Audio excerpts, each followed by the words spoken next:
This video, we're taking a look at the HP CC200 Projector kit. Up next, something a little different here on ijdm. Another visitor. Stay a while. Stay forever. Let's get right into this. No unboxing app gimmick like one of my other videos or anything like that. We're going to do a pretty much straight up review and positives and negatives about this. With this kit, it is the HP CC200 Projector, as I said in the intro. It's basically an all-in-one projector system in a box. You get the projector, power supply, remote, you get another little handy-dandy thing, which I'll get into in a minute, and even an 84-inch screen, complete with some type of sticky mount things, but we'll break those down individually, each one. Do have the power supply right here, your standard power supply you would have for just about any type of electronic nowadays. With this projector, it looks like in the size of it's basically the same as like one of my JBL Control 1 speakers or one of the Roland MA series speakers, like a bookshelf mini speaker. It's not that big at all. I mean, it's bulky kind of feeling, but it really is compact compared to most projectors. On the front, you have your lens where it projects out, a vent here. On the bottom, number one negative, no feet adjustment and no 1/4 inch to put it on some type of stand or whatever, and really that is something that's needed. I don't know about the fabric on the side, if I'm really jiving with this or not. I think I'd rather just have a hard material, and actually if I'm projecting something, I think I'd rather this be available in black, and maybe they will, if depending on the popularity, but white isn't my first choice for a projector, considering if the room is dark, it's still, you're gonna see this thing. Speaker on each side of the mesh here. On the top, you have your power button. That's all it does. To control this thing, yes, you do need the remote. Which means if you lose the remote, well, it's gonna be a tough day. More vents on the back. You have 2 USB ports. Getting right into the USB ports, that is my number 2 problem with this projector, is that I honestly don't think it reads anything besides FAT32. I think the OS inside or whatever, unless there's going to be a future firmware update, and I was unable to even test FAT32 because honestly I didn't have any sticks I could reformat to that to make it, it just wasn't one of those things I was going to get into. I did try exFAT, and I did try both Mac disk formats, and could not get any of them to read, nor with the audio video files or any of that. So that was a no-go in my book as far as those ports. You do have your DC port here, your HDMI. So that being said, you can hook up, computer, you can hook up any type of streaming stick to it, so on and so forth. You have your headphone thing here, which can also be used to connect to an external speaker source, which I ended up testing this also with my JBL Control 1s, and that was the third thing. These speakers, I mean, they'll get you by, but if you want a cinema experience, I wouldn't count on them, unless you really don't care about sound. IR port here.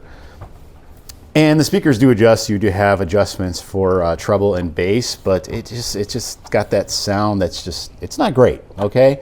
I mean, I realize this, for everything that you get for $200, I mean, yeah, but there's still a few things that could be refined here. One of the biggest things I saw with HP, and also keep in mind with a lot of this stuff nowadays, is this is probably made by like 10 different brands. And I can't confirm it, but I mean, you're probably going to find another version of this out there somewhere that somebody else makes. And maybe not, but I would not be surprised one bit if you saw one made by Bell & Howell or some other company, or even Packard Bell. I mean, I know they're not around anymore, but I just wanted to throw that joke in there. I don't know if that was really a joke, but all right, on the HDMI port, straight forward in, does accept 1080, 720, and a couple other formats into it. As far as the projection on this, and I'm going to show that toward the end of the video and just kind of go over that a little bit, along with the funky menu system that's on this. Yeah, another negative coming. The lens, it needs to be brighter. And I don't mean brightness as in picture adjustment brightness. I mean the bulb inside, which is LED technology. And that is 100% great, because you get a lot more out of the bulb than you did with the previous ones that use the halogen and so forth, where those would start to die after a while or just blow out on you. This uses LED technology. That's a great step forward in a projector. you get much more life out of it. It's rated at 20,000 hours, so that is a lot of projecting. Whether or not it'll last that long, well, I can't tell you that right off the bat. One thing I can see in the craftsmanship here too, and I don't know what it is, it's just like, it's like the lens. If you look carefully, and I don't want to move this around too much because I've never been able to figure out to turn off the autofocus on this camera that I'm using today, but it's like the lens is like a little bit off, and as far as I know, the lens is actually a fixed lens, and it just seems like it wasn't quite mounted correctly in there, but that might have explained with me trying to level it while I was testing. I was having some issues. And that being said, on another thing, I'm not trying to be positive about this, and there is some positive about it, but as far as my technical breakdown of it, the lens adjustments for keystone, this is a fixed lens, meaning wherever you put it, that's pretty much going to be what the picture is. You can make the picture go smaller using a zoom function, but on the remote, but really all you're doing is just cropping the size of the picture down. I mean, to optimally adjust it, you got to move this, and really most projectors, you want to use them as fixed as you can. It has no adjustment for keystone, where if the picture is off a little bit or looks like it's, you know, leaning one way or another, or like at a weird angle, usually a digital keystone correction will fix that. But in this situation, it doesn't have that. It does have adjustments for focus though, which comes in handy on this, and that is a plus thing. The rest of the menu system, well, as I'll say later in the video, is absolute trash. Yeah, I'm going to be honest with you on that one. Now, all that being said, this still is a neat little thing, and I just needed something quick for a event thing I was having, and I just decided, you know, I didn't have any other options. I needed it that day, so, you know, here it was in the box. It includes an 84-inch screen, which you have here. We'll pull this out of the bag and take a look. And it's basically just your basic, is this open or closed? I can never tell there. Basic screen, it's like a white mesh material, a little shiny with a black kind of border on it, and it does include some clips for hanging it on your wall. 84 inches, hey, you know, it's good. When you want something quick to set up, there is no stand, it's just the screen. You attach it to a wall or whatever, and then there you go. And you get your projector inside the box, your power supply, of course. Your remote, which looks not so basic, but it is basic. Power, mute, settings, your adjustments here, volume up and down, and adjust your focus on the bottom buttons here. And then on the last thing I wanted to get to that's in the box, which is a nice little thing to add in, $25, $30 value, which is included in the set I picked up at the Big W. Yeah, it includes the Roku Express stick. So very cool. This is the stick that the remote's not that advanced and whatever. I do have a more advanced stick that I used with it. But kind of cool that it includes you something that you can use right with it. And it's one of those like little set units. It's not the stick, actual Roku stick. It's actually like a little module, but you can always Velcro that onto the back of the projector where there's no vents, or maybe, you know, somehow set it up. I don't know. There's a lot of vents on the back, so I'm not sure you'd want to, because you want to keep these things cool. I guess maybe you stuck it like maybe right here or something, you might be all right. But yeah, that's the other thing. This thing really should have came in black. I mean, I understand white for the aesthetics, but it's a projector, and when you're projecting something, last thing you want to do is see this thing sitting in the middle of the room with the white glowing with the screen around, you know, the screen up there. It's just, I think black would have been your better option here. But yeah, cool that they included this in. Just plugs in HDMI. And that'll go into a negative versus the positive, including this, is there is no what's called CC arc, or whatever you want to call it, where even if you do have the advanced Roku stick that has the advanced remote on it that uses the Bluetooth technology, when you plug this into HDMI on a lot of devices now, what happens is you can use the device remote to control the device you're watching it on. And this projector should have that. Number one, there's no reason why it shouldn't. For any adjustment on the projector, use this. And then of course you control this using this remote. But in a perfect world, if you had the more advanced stick, you would actually be able to control the volume functions on this. You'd be able to control it going on and off at least. No, none of that. None of that's happening here. At least on the Roku stick I tried, which does control my TV out in the garage that I keep it on, and yet it wouldn't work on this one. And that's everything in the box. Now the next thing we're going to do is go ahead and set this up. And in light situations, that's where this thing needed to be a little bit more power. 200 LED Lumens, I don't know what the difference between 200 LED versus ANSI. I know there's some kind of equation, but it is bright enough to get you by in a dark room, maybe with a little bit of residual light.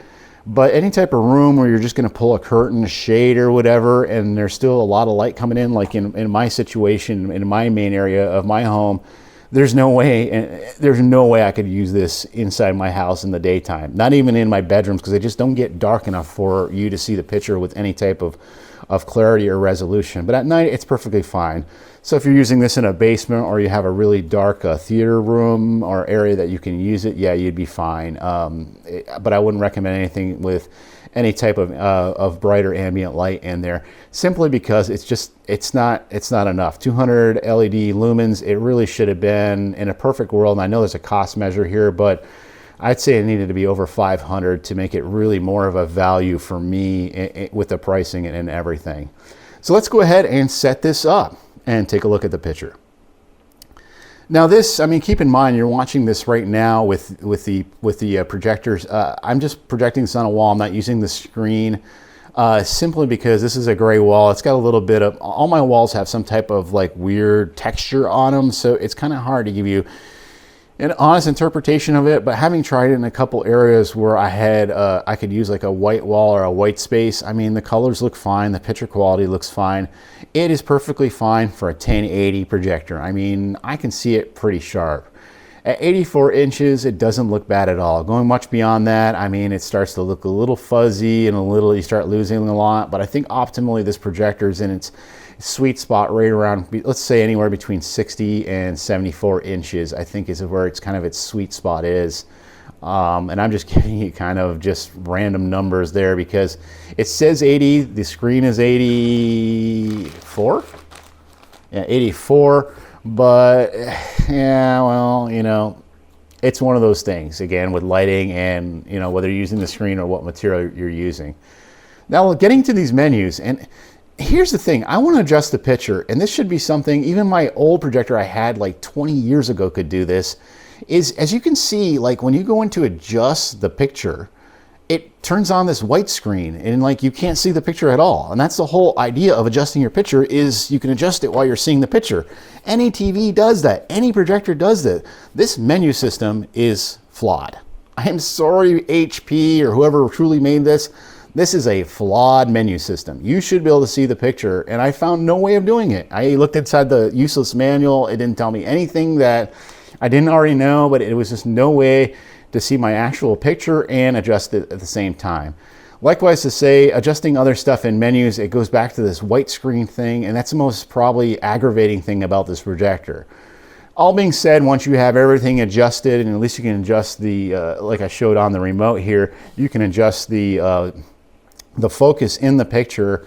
It's just a lot of going back and forth for nothing, where really it should have mostly all been included in on whatever input, say you're using HDMI, that all those are showing up without it going back to this weird white menu thing.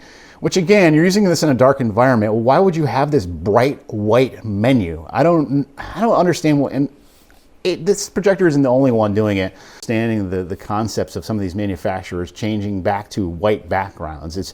It's hard to see, especially on screens in dark environments, especially for people that have issues with, and something I don't really make commonly known on my channel, but I do have a thing with my eyes that bright light does actually give me headaches and actually interferes with my vision. I guess you would call that light sensitivity is the word I'm looking for.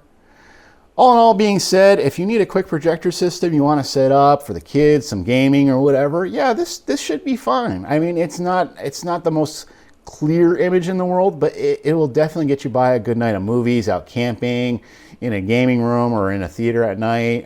If you got a little theater down in your basement or in an area where it's dark in your house, yeah, it'll definitely work in those situations. That'll do it for this ijdm. We'll see you next time. Thanks for watching.